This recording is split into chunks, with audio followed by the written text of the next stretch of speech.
শুধু মন্ত্রিসভা নয়, দল থেকেও বাদ পড়ছেন লতিফ সিদ্দিকী, জানালেন প্রধানমন্ত্রী।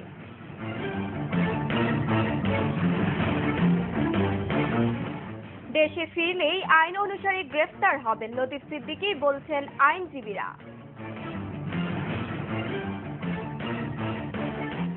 বাস, ট্রেন, লঞ্চে ভিড়, মহাসড়কে যানজটে নাকাল, ঘরে ফেরা মানুষ।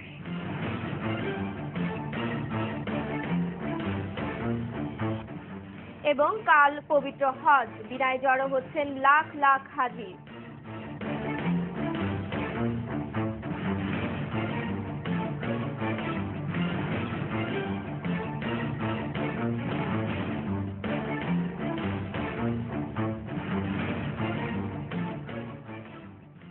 সবাইকে স্বাগত জানাচ্ছি এশিয়ান নিউজ 30-তে। আপনাদের সঙ্গে আছি আমি রোমান আমিন এবং আমি শিমুল বিল্লা খান মুসলিশ। এতক্ষণ এসালম গ্রুপ হেডলাইন শুনছিলেন, এবারে পুরো সংবাদ। হজ ও তাবলিগ নিয়ে বেফাঁস কথা বলায় শুধু মন্ত্রিসভা থেকে নয়, দলের সব পদ থেকেও বাদ পড়ছেন ডাক ও টেলিযোগাযোগ মন্ত্রী আব্দুল লতিফ সিদ্দিকী।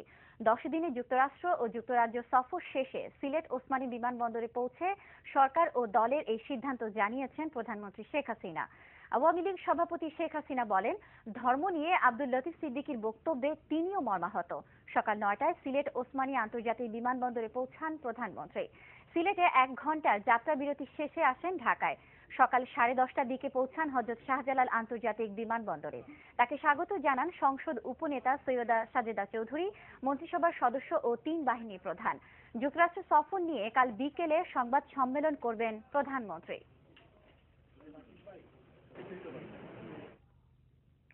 শুধু অপসারণ নয়, প্রচলিত আইনে আব্দুল লতিফ সিদ্দিকীর বিচার চায় বিএনপি। নয়াপল্টনে সংবাদ সম্মেলনে এই অবস্থান জানিয়েছেন দলের ভারপ্রাপ্ত মহাসচিব মির্জা ফখরুল ইসলাম আলমগীর। বললেন, নির্বাচন অনুষ্ঠানে সরকার সংলাপে না আসলে আন্দোলনে যেতে বাধ্য হবে বিএনপি। সংঘাতে বিশ্বাস করি না।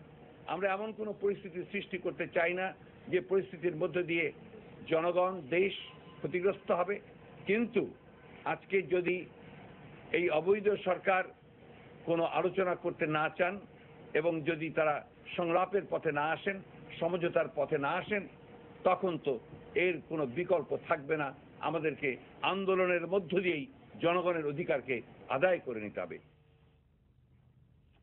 হজ ও তাবলিগ নিয়ে ডাক, টেলিযোগাযোগ ও তথ্য প্রযুক্তি মন্ত্রী আব্দুল লতিফ সিদ্দিকীর আপত্তিকর মন্তব্য সংবিধান লঙ্ঘনের শামিল।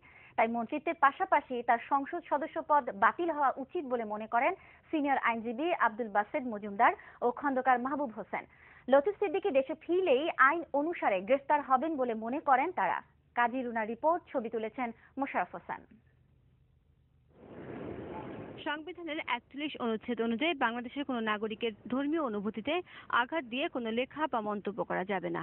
আর 148-এর 3য় তফসিল অনুযায়ী মন্ত্রী এমপিরা যে শপথ নেন তাতে উল্লেখ রয়েছে সংবিধান পরিপন্থী কোনো কাজ বা মন্তব্য করতে পারবেন না এ পদের অধিকারীরা। আমি জামায়াতে ইসলামের যত বিরোধী, তার চেয়ে হজের এবং তাবলীগের বিরোধী, যে কত ম্যান পাওয়ার নষ্ট হয়।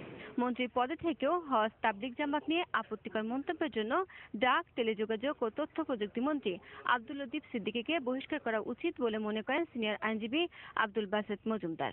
আপনি মন্ত্রী হিসাবে এবং সদস্য হিসাবে যে শপথটা নিয়েছেন, সেই শপথটা ভঙ্গ হয়েছে।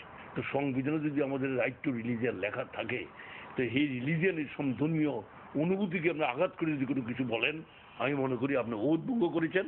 ইউ ক্যানট, আপনি মন্ত্রী থাকাটা আপনার উচিত হবে না। And at the same time আপনার সদস্য পদটাও আমার মনে হয় থাকা ঠিক হবে না। অন্যদিকে ধর্মীয় অনুভূতিতে আঘাত হানার জন্য লতিফ সিদ্দিকীর বিরুদ্ধে যে মামলা হয়েছে তা জামিন অযোগ্য ও আপোষযোগ্য নয় বলে মন্তব্য করেছেন আইনজীবীরা।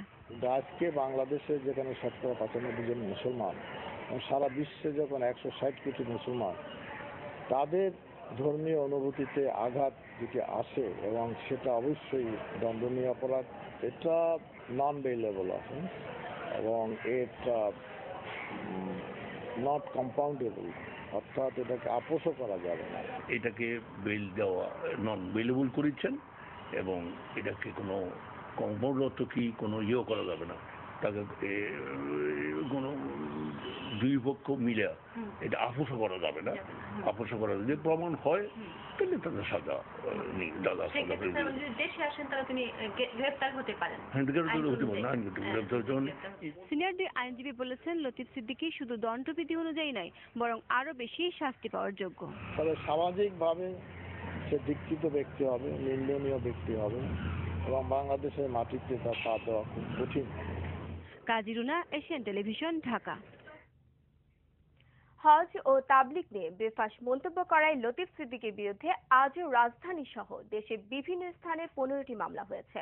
ঢাকায় 3টি মামলা করেছেন জননেত্রী পরিষদের সভাপতি এবি সিদ্দিকী, অ্যাডভোকেট শাহ আলম ও নাজিম উদ্দিন বাদল। খুলনা ও চাঁদপুরে 2টি করে এবং টাঙ্গাইল, জামালপুর, সিরাজগঞ্জ, কুমিল্লা ও চাঁপাইনবাবগঞ্জে 1টি করে মামলা হয়েছে। টাঙ্গাইলে মামলা করেন জেলা তাঁতি লীগের আহ্বায়ক সুলাইমান হাসান। একই অভিযোগে খুলনায় মামলা হয়েছে 2টি। খুলনার মুখ্য মহানগর হাকিম আবির পারভেজের আদালতে এই মামলা করেন বাংলাদেশ আঞ্চলিক সংবাদপত্র পরিষদের সভাপতি প্রফেসর আলী আহমেদ ও আইনজীবী এস ওয়াসিউর রহমান। এর আগে গতকাল চট্টগ্রাম, সিলেট ও ঢাকার সিএমএম আদালতে 7টি মামলা হয়। এসব মামলার সমন জারি করেন আদালত। ঈদে রাজধানী ছাড়ছে মানুষ। বাস, ট্রেন ও লঞ্চে ঘরে ফেরা মানুষের ভিড়। টিকিট পেতে অসুবিধা না হলেও রাস্তা খারাপ থাকায় সময় মতো বাস পৌঁছাতে পারছে না গন্তব্যে। 3.5 বছরে দেশের সব সড়ক ঠিক করা সম্ভব নয় বলে মন্তব্য করেছেন সড়ক পরিবহন মন্ত্রী ওবায়দুল কাদের। শাহিন আলমের ছবিতে নাইম আল জিকোর আরও একটি রিপোর্ট। স্বজনদের সঙ্গে ঈদ আনন্দ ভাগাভাগি করতে কমলাপুর রেল স্টেশনে ভিড় জমিয়েছেন ঘরমুখো মানুষ।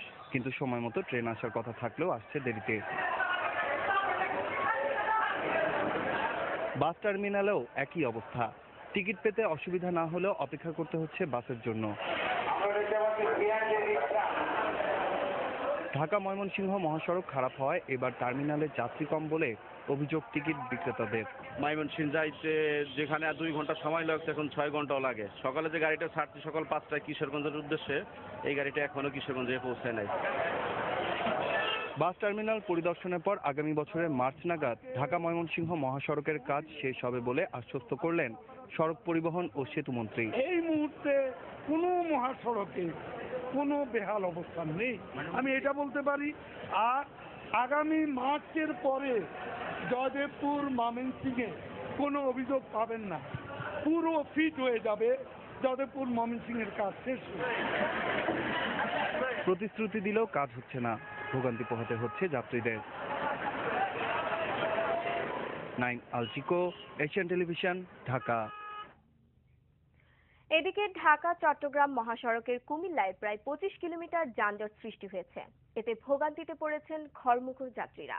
যানবাহনের চাপ বেশি থাকায় ময়নামতি ক্যান্টনমেন্টে বিরতির মোড়, নিমতার, চান্দিনা ও পদুয়ার বাজারে এই যানজটের সৃষ্টি হয়েছে। পশুর হাটের কারণে এই জট আরও বাড়ছে। রাস্তার উপর যত্রতত্র পশুর হাট বসানোয় ঢাকা টাঙ্গাইল মহাসড়কের সৃষ্টি হয়েছে যানজট। এতে পশু ও পণ্যবাহী ট্রাক সময় মতো আসতে পারছে না ঢাকায়। টাঙ্গাইলের দেলদুয়ার উপজেলার নাটিয়াপাড়া থেকে গাজীপুরের চন্দ্রা পর্যন্ত প্রায় 35 কিলোমিটার সড়কে যানজট লেগে আছে। এতে চরম দুর্ভোগে পড়েছেন উত্তরাঞ্চলের মানুষ। হাইওয়ে পুলিশ জানিয়েছে, ঈদ ও পূজা উপলক্ষে যানবাহনের অতিরিক্ত চাপের কারণে এই যানজট।